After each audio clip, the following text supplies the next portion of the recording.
रात का सन्नाटा था। काले बादल आसमान को ढके हुए थे। चांद कहीं दिखाई नहीं दे रहा था। घने जंगलों के बीच खड़ी थी एक पुरानी हवेली, विशाल, टूटी फूटी, मानो सदियों से वीरान हो। गांव वाले कहते थे कि वहां रात में भूतों की चीखें सुनाई देती हैं और जो भी अंदर गया कभी वापस नहीं लौटा। अर्जुन, एक जर्नलिस्ट, इस हवेली की सच्चाई जानने के लिए निकलता है। उसके साथ थी उसकी पत्नी रश्मि और उसका दोस्त व कैमरामैन राजेश। तीनों कार से हवेली के पास पहुंचते हैं। ठंडी हवा के झोंके, सूखे पेड़ों की चरमराहट और दूर से आती उल्लुओं की आवाजें माहौल को डरावना बना रही थीं। हवेली का विशाल गेट जंग खा चुका था, मगर जैसे ही अर्जुन ने उसे धक्का दिया, गेट अपने आप छी छी की आवाज के साथ खुल गया। अचानक मोमबत्ती की हल्की रोशनी में एक बूढ़ी औरत दिखाई दी। उसकी आंखों में रहस्य छुपा था। यहाँ से लौट जाओ। बूढ़ी औरत की आवाज धीमी लेकिन कांपती हुई थी। वरना तुम तीनों की लाशें भी इसी हवेली में सड़ेंगी। अर्जुन बोला, हम सिर्फ सच्चाई जानने आए हैं, हमें कोई नहीं रोक सकता। बूढ़ी औरत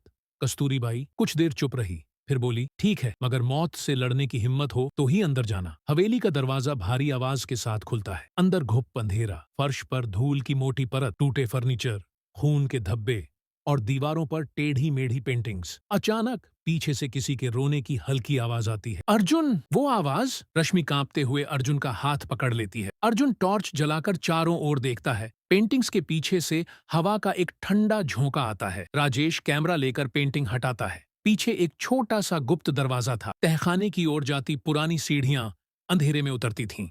तीनों नीचे जाते हैं। हवा भारी थी, मानो कोई अदृश्य ताकत वहां मौजूद हो। तहखाने में पुराने बक्से, लोहे की जंग लगी चेन और धूल से ढके संदूक पड़े थे। अचानक दीवार खुद ब खुद हिलने लगती है और एक गुप्त कमरा खुल जाता है। कमरे के अंदर जो था उसने सबके होश उड़ा दिए। फर्श पर बिखरी हड्डियां, दीवारों पर खून से लिखे संदेश। रघुवीर ठाकुर की आत्मा चैन में नहीं है।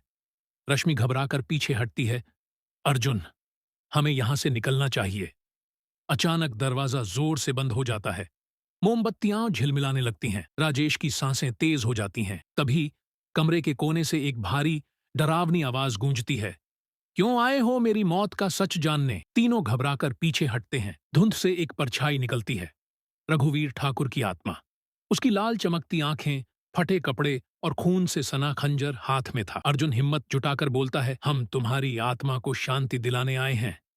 रघुवीर गरजता है, शांति? जब तक मेरा कंकाल हवेली के कुएं से निकाल कर दफनाया नहीं जाएगा, मौत यहां भटकती रहेगी। तभी कस्तूरीबाई अचानक आती है और सच बताती है। 30 साल पहले हवेली के नौकरों ने रघुवीर की हत्या कर दी थी। उसका कंकाल हवेली के पुराने कुएं में फेंक दिया। तब से इस हवेली पर श्राप है। अर्जुन, रश्मि और राजेश कुएं तक पहुंचते हैं। हवा और तेज हो जाती है। पेड़ जोर जोर से हिलने लगते हैं। कुएं में झांकते ही सन्नाटा छा जाता है। अर्जुन रस्सी डालकर नीचे उतरता है और कंकाल निकालता है। उसी पल हवेली कांपने लगती है, दीवारों से खून टपकने लगता है और रघुवीर की आत्मा प्रकट होती है।